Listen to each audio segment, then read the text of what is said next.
দর্শক, এখন রয়েছে দেশের পুঁজিবাজার পরিস্থিতি নিয়ে বিশেষ আলোচনা। আর এই আলোচনার জন্য আমাদের স্টুডিওতে রয়েছেন আইসিএবির সাবেক ভাইস প্রেসিডেন্ট মাহমুদ হোসেন। দর্শক, আপনারা আমাদের সাথে আলোচনায় যোগ দিতে পারেন ৮১৮৯৯২৫ ও ৮১৮৯৯২৬ নম্বরে ফোন করে। আপনাকে স্বাগত একুশে বিজনেসে। আপনাকে ধন্যবাদ। নির্বাচন পরবর্তী নতুন বছরে আমরা বেশ একটা ভালো গতি দেখছি পুঁজিবাজারে। আমরা গত ৭-৮ কার্যদিবস যদি আমরা দেখবো যে লেনদেনও কিন্তু হাজারের আশেপাশেই হচ্ছে। তো সবকিছু মিলে আপনি কিভাবে দেখছেন এই মুহূর্তে? দেখুন, এটা খুবই স্বস্তির খবর যে পুঁজিবাজারটা যে অবস্থায় আসা উচিত ছিল, এখনো যদিও বাকি আছে কিছুটা পথ আমি ব্যক্তিগতভাবে মনে করি, বাট পুঁজিবাজারে একটা পজিটিভ ট্রেন্ড আসাটা খুব বেশি দরকার ছিল। 2018টা খুব একটা ভালো যায়নি। এর পিছনে আপনার দেখবেন বেশ কিছু সিদ্ধান্ত আপনার খুব নেতিবাচক প্রভাব রেখেছিল।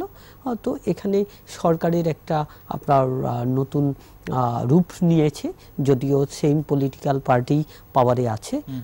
সবচেয়ে বড় ব্যাপার হচ্ছে অর্থমন্ত্রী মহোদয় নতুনভাবে অ্যাপয়েন্টেড হয়েছে একজন, আগের জন বিজ্ঞ ছিলেন, উনিও বাংলাদেশের অর্থনৈতিক উন্নয়নে অনেক ভূমিকা রেখেছেন। বাট নতুন করে যিনি আসছেন উনি অনেক ডিটারমাইন্ড পারসন, অনেক এনার্জেটিক পারসন এবং উনি অনেক কিছু জানেন, অনেক কিছু কথা বলেছেন এবং তারা কিন্তু খুব আশাবাদী যে তার কাছ থেকে আসলে কিছু হবে এবং উনি কিন্তু বাজার সংশ্লিষ্ট একজন ব্যক্তি। তো এটা একটা ব্যাপার। আর সবচেয়ে বড় ব্যাপার কি দেখেন, আমরা সবসময় বলতাম যে বাংলাদেশের যে হারে উন্নয়ন হচ্ছে, যে হারে উন্নতি হচ্ছে, আপনার এখানে পুঁজিবাজারটা একেবারেই আপনার হচ্ছে মানানসই হচ্ছিল না। মানে অনেক ইন্ডিকেটরই কিন্তু ভালো আমাদের, সেটা আসলে কতটা হচ্ছিল না, এটা একটা ব্যাপার। দেন আপনি দেখেন ওয়ার্ল্ড ওয়াইড কিন্তু আপনার পুঁজিবাজার হচ্ছে সম্পদ সৃষ্টির একটা জায়গা, এবং যেভাবে করে আমরা এখন গ্লোবাল ভিলেজের আন্ডারে চলে যাচ্ছি, গ্লোবাল ভিলেজের আন্ডারে চলে গেছি, যেখানে আপনার মনে করেন সবাই আপনার within a second New York stock এক্সচেঞ্জে পর্যন্ত শেয়ার ট্রেড করতে পারছে।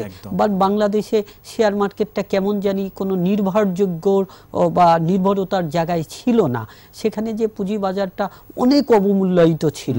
তো নতুন সরকার আসায় বিনিয়োগকারীরা একটা নতুন উদ্যম নিয়ে আসছে, সবচেয়ে বড় ব্যাপার একটা ভরসা পাচ্ছে, এটাই হচ্ছে আশার বিষয়।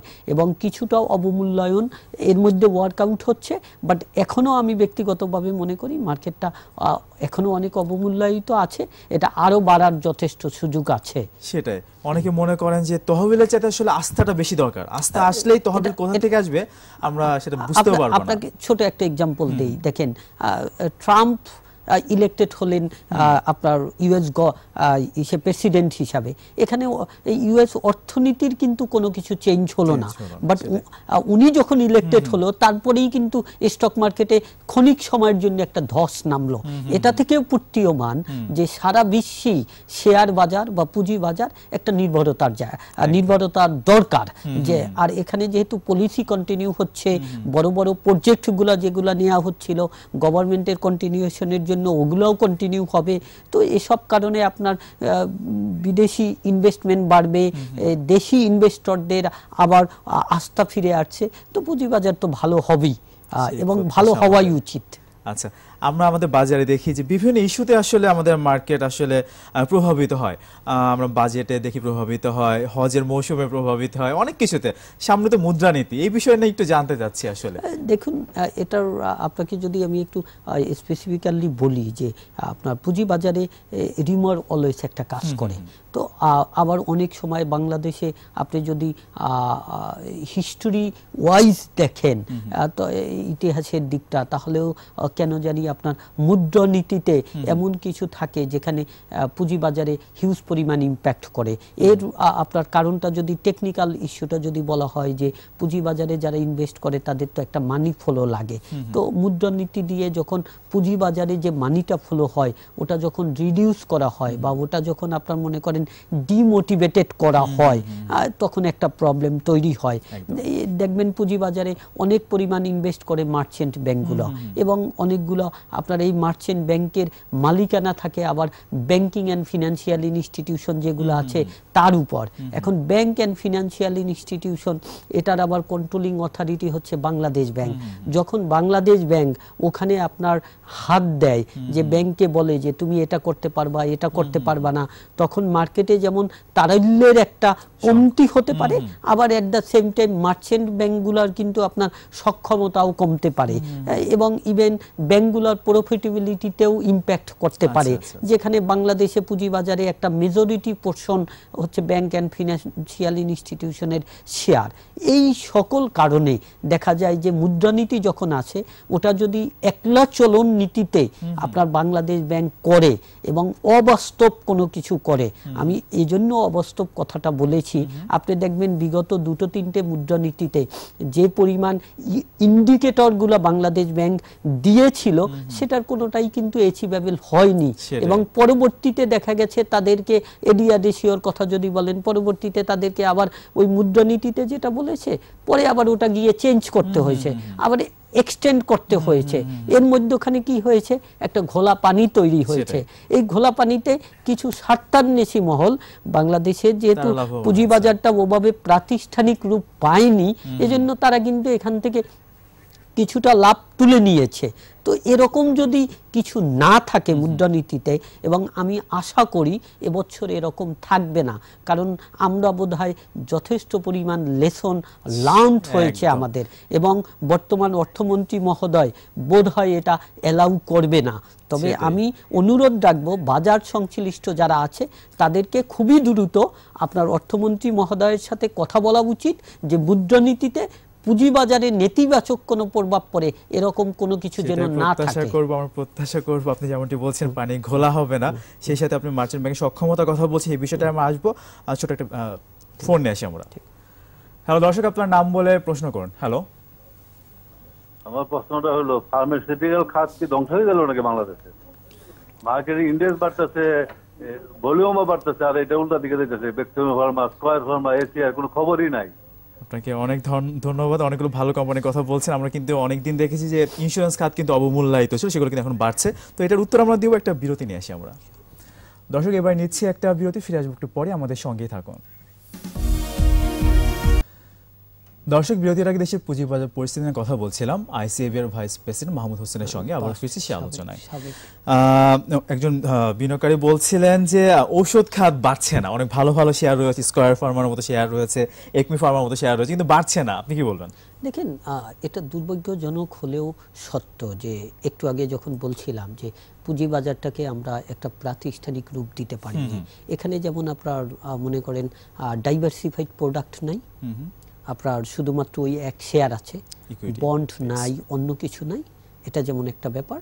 আবার একটা বিষয় এখানে দেখবেন যে ভালো ভালো কিন্তু আপনার শেয়ারও নাই।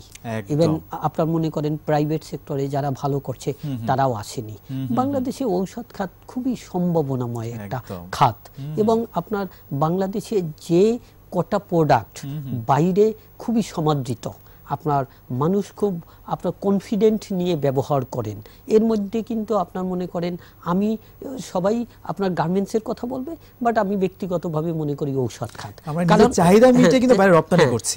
দেখেন আপনি ওখানে কেউ একটা ঔষধ কেনার সময় কিন্তু চিন্তা করে না যে আমি একটা জামা কেনার সময় চিন্তা করতে পারি যে আমার একটু কম দামি কিনবো, কাজেই আমি বাংলাদেশি প্রোডাক্টটা কিনি, আমি স্পেনেরটা না কিনি। ঔষধের ক্ষেত্রে কিন্তু এটা করে না। বাট বাংলাদেশের অনেকগুলো ঔষধ কোম্পানি দীর্ঘদিন যাবত সুনামের সহিত বাইরে এক্সপোর্ট করে আসছে, এবং এদের যদি আপনি সক্ষমতা বলেন, এদের যদি প্রফিটেবিলিটি বলেন, এগুলো কিন্তু বৃদ্ধি পাচ্ছে, মার্কেটও বৃদ্ধি পাচ্ছে।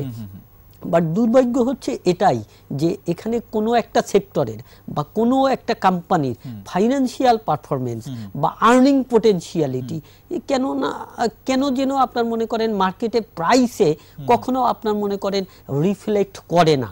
রাদার এই যে রিউমার, কে কোথায় যাচ্ছে, কে কোনটা ধরছে, ওটা বেশি কাজ করে। আমার মনে হয় যে আমাদের দুটা আপনার খুবই ওয়ার্ল্ডের স্বনামধন্য এবং বিখ্যাত স্টক এক্সচেঞ্জের সাথে আমাদের এজ এ কনসোর্টিয়াম হিসাবে ওনারা কৌশলগত বিনিয়োগকারী হিসাবে আসছেন। তো ওনারা এসে এটা দীর্ঘমেয়াদী একটা ইম্প্যাক্ট হবে, এবং দীর্ঘমেয়াদে যে ইম্প্যাক্ট হবে তখন এই রকম খাতোয়ারি একটা মুভমেন্ট দেখা যাবে বলে আমি আশাবাদী। তার মানে ভালো শেয়ার ভালো প্রাইসে কম দামে কিনে যদি রাখতে পারে তাহলে দীর্ঘমেয়াদে তার আসলে বেনিফিটেড হবে। এই ওষুধ সেক্টরে অনেক শেয়ার এরকম আছে, আপনি কি মনে করেন? দেখেন, এটাই কিন্তু বোদ্ধারা সবসময় বলে যে শেয়ার মার্কেটে if you want to make money, আপনি যদি টাকা বাড়াতে চান তাহলে সবচেয়ে বড় ব্যাপার হচ্ছে আপনার কেনায় লাভ করতে হবে। আপনি বেচায় লাভ করবেন এই রকম চিন্তা ভাবনা নিয়ে আপনি অলরেডি আপনি চিন্তা করবেন যে এই শেয়ারটা আপনার 5 টাকা ছিল 50 টাকা হয়ে গেছে, 45 টাকা বেড়ে গেছে, কাজেই আমি এখন ঝাঁপিয়ে পড়ি। এটা কিন্তু ঠিক না। আপনাকে দেখতে হবে যে এই শেয়ারটার আপনার পার শেয়ার অ্যাসেট ভ্যালু কত এবং কত টাকায় ট্রেড হচ্ছে, পি রেশিও কি অবস্থা, আর্নিং পটেনশিয়ালিটি কি অবস্থা, এই তিনটা দেখে যদি আপনি একটা ভালো অবস্থায় কিনতে পারেন, আমি আবার বলি পার শেয়ার অ্যাসেট ভ্যালু কত, এটা দেখে কিনতে পারলে আপনি কিন্তু দীর্ঘমেয়াদে এটা দ্বারা মানি মেক করবেনই। এবং এই মোমেন্টেও যারা মনে করেন এভাবে ভালো শেয়ার দেখে শুনে কিনবে, আমি ব্যক্তিগতভাবে মনে করি যে তারা তাদের সম্পদ বৃদ্ধি করতে পারবে। মানে দীর্ঘমেয়াদে তারা ক্যাপিটাল গেইনও পাবে, ডিভিডেন্ড গেইনও তারা পাবে। সেটাই।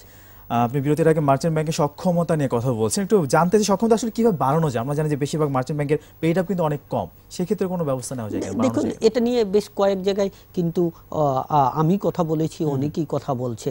এটাও আমাদের আরেকটা দুর্বলতা, যেটা খুব ইমিডিয়েটলি এখানে নজর দেয়া উচিত বলে আমি মনে করি। যে এ ব্যাপারে যারা নিয়ন্ত্রণকারী আছে, যারা অ্যাসোসিয়েশন আছে, যারা মালিক আছে, তাদের যেটা করা উচিত যে মার্চেন্ট ব্যাংকের আপনার এই যে ইনভেস্টমেন্ট সক্ষমতা, মানে বিনিয়োগের সক্ষমতা বাড়ানো যেতে পারে, উচিত।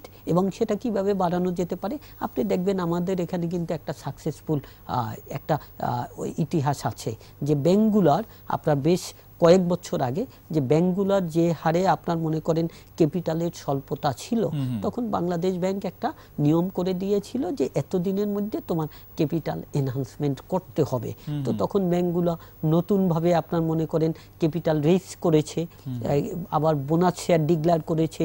এক্সিস্টিং শেয়ার হোল্ডারদের, যেহেতু তাদের আপনার মনে করেন উদ্যোক্তা যারা ছিল তাদের ওই পরিচালক হিসেবে ধরে রাখতে হলে একটা সার্টেন পার্সেন্টেজ রাখতে হয়, তারাও আপনার মনে করেন নতুন ইনভেস্টমেন্ট নিয়ে আসছে। এর ফলে যেটা হয়েছে ব্যাংকের কিন্তু ক্যাপিটালের পরিমাণ বেড়ে গেছে। সিমিলিয়ার ওয়ে মার্চেন্ট ব্যাংকগুলোরও কিন্তু এভাবে করে আপনার একটা ইনিশিয়েটিভ নেওয়া দরকার যে তোমার ক্যাপিটাল এই পরিমাণ নিয়ে আসতে হবে। সেটা যে একবারেই করতে হবে না, সেটা ধাপে ধাপে করা যেতে পারে। এবং সেটা করে মার্চেন্ট ব্যাংকের সক্ষমতা যদি না বাড়ানো হয় তাহলে একটা মার্কেট যে রিউমারের উপর মুভ করে সেটা কিন্তু থামানো যাবে না। কারণ মার্চেন্ট ব্যাংকগুলোর একটা সুবিধা কি, ওখানে কিন্তু আপনার বিজ্ঞ লোকজন ট্রেড করে, তারা কিন্তু জেনে বুঝে আপনার বিভিন্ন স্টেপ নেয়। কাজী ওদের হাতে যত বেশি পরিমাণ মার্কেটের ইনভেস্টমেন্ট থাকবে তত মার্কেট কিন্তু যৌক্তিক আচরণ করবে। এবং সেটার জন্য মার্চেন্ট ব্যাংকের ক্যাপাসিটি বাড়ানোর দরকার। ইভেন এটাও হতে পারে, আমি পার্সোনালি মনে করি যে আপনার মার্চেন্ট ব্যাংককে একটা রেস্কিউ ফান্ডও দেয়া যেতে পারে আপনার কোলেটারালের এগেইনস্টে। কারণ দেখা যাবে যে গভর্নমেন্ট কিন্তু বিভিন্ন সময় বিভিন্ন সেক্টরের ডেভেলপমেন্টের জন্য একটা স্পেশাল ফান্ড তৈরি করে। এখানে মার্চেন্ট ব্যাংকের জন্য এরকম একটা ফান্ড তৈরি হতে পারে এবং সেটা দেয়াই যেতে পারে। তাতে কিন্তু দীর্ঘমেয়াদে ইকোনমির ভালো হবে এবং তাতে কিন্তু আপনার এই যে ব্যাংকিং সেক্টর থেকে যে প্রজেক্ট লোন নেওয়া হয় ওটাও কমবে। কিভাবে কমবে? কারণ মার্চেন্ট ব্যাংক যখন এখানে পার্টিসিপেট করবে তখন কিন্তু আপনার বড় বড় কোম্পানিগুলা এখানে বাজারের ব্যাপারে নির্ভরতা পাবে এবং তারা কিন্তু বাজার থেকে দীর্ঘমেয়াদের ক্যাপিটাল রেইজ করতে চাইবে এবং সেটা চাইলেই কিন্তু ব্যাংকের উপরও প্রেসার কমবে।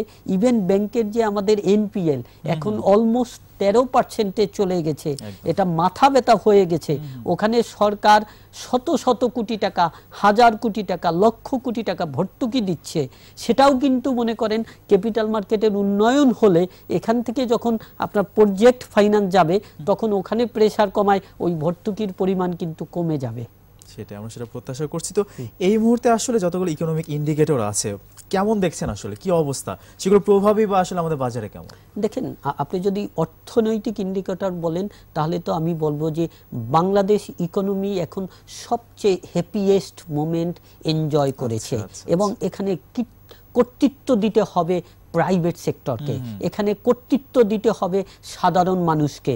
এত পলিটিক্যাল টার্ময়েল, এত পলিটিক্যাল অনিশ্চয়তা, তারপরেও সাধারণ মানুষের যে একটা স্পৃহা যে তার অর্থনৈতিক উন্নয়ন ঘটাতে হবে, এটা ঘটানোর জন্য, এটা করার জন্য সে এমনভাবে আপনার মনে করেন রাত দিন পরিশ্রম করে, সে কিন্তু ইকোনমিকে ওটার রেজাল্টে ইকোনমি এমন একটা জায়গায় এসেছে। যেমন দেখবেন ওয়ার্ল্ড ব্যাংক যে গত জুনে বলছিল 6.3 জিডিপি হতে পারে, সে রিসেন্টলি এটা রিভাইজ করে বলছে 7%। ইনফ্লেশন রেটটা, এটা আপনার মনে করেন অর্থ মন্ত্রণালয় এবং বাংলাদেশ ব্যাংকে ক্রেডিট দিতেই হবে, এটা কিন্তু একটা যৌক্তিক লেভেলে আছে, মাথা ব্যথার কারণ হয়নি। রেমিটেন্স আর্নিং হিউজ পরিমাণ বেড়েছে, এক্সপোর্ট আর্নিং গার্মেন্ট সেক্টরেও যদি বলেন এটাও অনেক পরিমাণ বেড়েছে, ইম্পোর্টও যদিও কিছু বাড়ছে, তারপর ইভেন এফডিআইও কিন্তু চলে আসছে। এবং আপনার ওই যে আপনার কস্ট অফ ডুইং বিজনেস, এক্ষেত্রে আমাদের খুব দ্রুত হাত দেয়া দরকার। এটাই যদি দেয়া যায়, ইনভেস্টমেন্ট ক্লাইমেটটা যদি একটু ডেভেলপ করা যায় তাহলে হিউজ পরিমাণ আসতে বাধ্য। কারণ দেখেন এতটুকু দেশে এই পরিমাণ ভোক্তা, আমাদের মনে করেন এত পরিমাণ ভোক্তা, আমাদের কর্মক্ষম জনসংখ্যা 60%-এর বেশি, মানে ডেমোগ্রাফিক ডিভিডেন্ডের কথা আমরা বলি, সবচেয়ে ভালো অবস্থায় আমরা। আপনার মনে করেন অর্থনৈতিক উন্নয়ন না হয়ে কোথায় যায়? আপনার বোদ্ধারা তো ধারণা করছে যে আপনার মনে করেন বাংলাদেশের ইকোনমি আপনার 24th ইকোনমি হবে বাই 2032। তো এটা কিন্তু ইকোনমি এমন একটা ভালো অবস্থায় যাবে কনসিস্টেন্টলি। এই যে জিডিপি রেশিও এবার 7% হলে we would be one of the 9th country in world যারা লং টাইম 6 থেকে 7% জিডিপি রেশিও মেনটেন করা হচ্ছে, এগুলো কিন্তু খুবই ভালো। বাট দ্বিতীয় অংশে যদি বলি যে এই অর্থনৈতিক উন্নয়নটা কোনোভাবেই আমাদের ক্যাপিটাল মার্কেটে রিফ্লেক্টেড হয় না, এটাও হওয়ার জন্য এই যে বড় বড় কোম্পানিগুলো একে পার্সিউ করে আনা উচিত। এই যে গত 2-3 দিনের মধ্যে আপনার ওয়ালটন তার রোড শো করলো, এভাবে কোম্পানিগুলো আনা উচিত। ইউনিলিভার তাকে আনা উচিত। এভাবে বড় গভর্নমেন্টের মালিকানা কোম্পানি, যেখানে আমাদের সরকারের উপর মহল থেকে অনেক আশাবাদ শুনেছি বাট কোনো কার্যক্রম দেখিনি, এখন বোধহয় কার্যক্রম দেখার একটা সময় এসেছে, এটা আসা উচিত। তারপর প্রাইভেট সেক্টরে আপনি গার্মেন্ট সেক্টর দেখেন, তারপরে ফার্মাসিউটিক্যাল সেক্টরেও অনেকগুলো দেখবেন এরা কিন্তু ক্যাপিটাল মার্কেটে নাই। আইটি সেক্টরে হিউজ পোটেনশিয়ালিটি আছে, এদের কিন্তু আনা দরকার।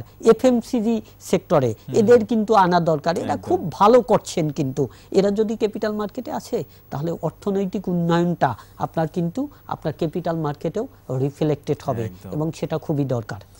সেই প্রত্যাশা আমাদের থাকবে, আমাদের প্রত্যাশা থাকবে ইজ অফ ডুইং বিজনেস আমাদের র্যাঙ্কিং আমরা আগের দিকে চলে যাবো, এখন তো অনেক পিছনের দিকে আমরা রিফর্ম হচ্ছে। কিন্তু আপনি দেখেন যে বর্তমান বিডার যে চেয়ারম্যান, আমি বলবো যে ভদ্রলোক কিন্তু রিয়ালি আপনার ডুয়ার, সে যে পরিমাণ করছে। এবং সবচেয়ে সুবিধা যে আমাদের বর্তমান অর্থমন্ত্রী মহোদয় কিন্তু অলরেডি বলেছে যে অনেক আইন আমাদের এগুলো রিফর্ম করতে হবে, এগুলো চেঞ্জ করতে হবে, অনেক দিনের হয়ে গেছে। খুব ভালো বোঝে কিন্তু আপনাদের মতো একজন প্রফেশনাল, ওনাকে 9/6 বলে কিন্তু বোঝানো সম্ভব না। এবং he is a man who আপনার মেন্ট টু ডু ইট। উনি কিন্তু আপনার মনে করেন ওনার এই যে অ্যাটিটিউড, এটা বজায় রাখবেন বলে আশা করি, এবং এটা বজায় রাখলে চলবে, শেয়ার বাজার প্রভাব দেখব। সব প্রত্যাশা থাকলো আমাদের। আপনাকে অনেক ধন্যবাদ আমাদের সময় দেওয়ার জন্য। Thank you. দর্শক, এতক্ষণ দেশে পুঁজিবাজার পরিস্থিতি নানা দিক ও কারণে কথা বলছিলেন আইসিএবির সাবেক ভাইস প্রেসিডেন্ট মাহমুদ হোসেন। দর্শক, এবার নিচ্ছি আরো একটি বিরতি, বেলা 1:30 আবার ফিরে আসবো বিজনেসে আরো আয়োজন নিয়ে, আমাদের সঙ্গেই থাকুন।